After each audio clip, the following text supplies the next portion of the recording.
apóstol Pablo, cuando le escribió esta epístola a Timoteo, quien era pastor y era joven también, lo primero es que le dice que tiene que tener cuenta en las palabras, en las conversaciones, cómo se expresa. Eso va dedicado a todos los jóvenes de todos los tiempos. Lo primero que nosotros como jóvenes tenemos que cuidar es nuestro vocabulario, nuestra forma de hablar, nuestra forma de expresarse, nuestras palabras. Es lo primero que debemos de cuidar. Y después continuamos con la fe, el amor y todo eso que es bien importante, es lo más importante que nosotros los cristianos debemos de tener. Y por último le habla de la pureza del espíritu y del alma. Del espíritu, del alma y del cuerpo también, que es bien importante. Entonces esas son las cosas que nosotros como jóvenes debemos tener bien claro. Pero yo tengo por ahí, hay una canción que a mí me ministra bastante y yo sé que también a ustedes, así que vamos a ver si la voy a poner para que ustedes la escuchen y ahí en comunión pues también la canten conmigo, ¿de acuerdo?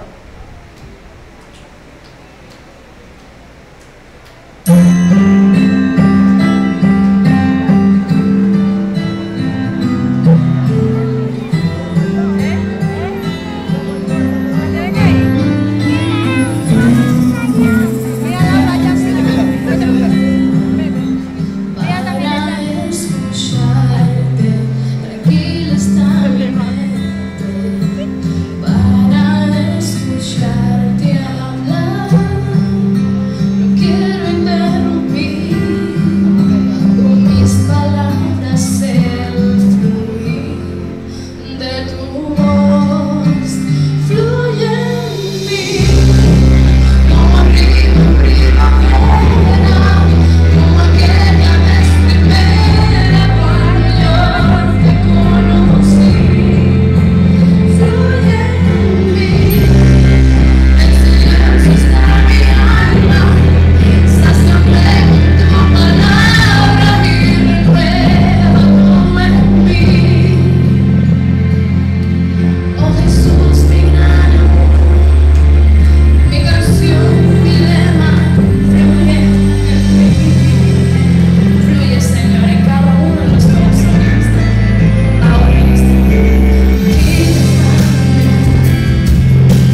río en primavera, como aquella vez primera cuando yo te conocí.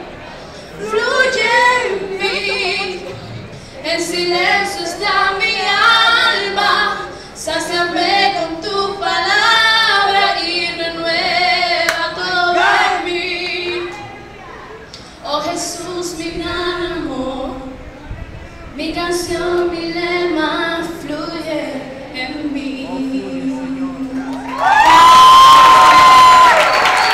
Amén, qué bello es el Señor. Amén, gracias por esta oportunidad y la persona que sigue por este lugar. Amén. Amén. Estuvo bueno.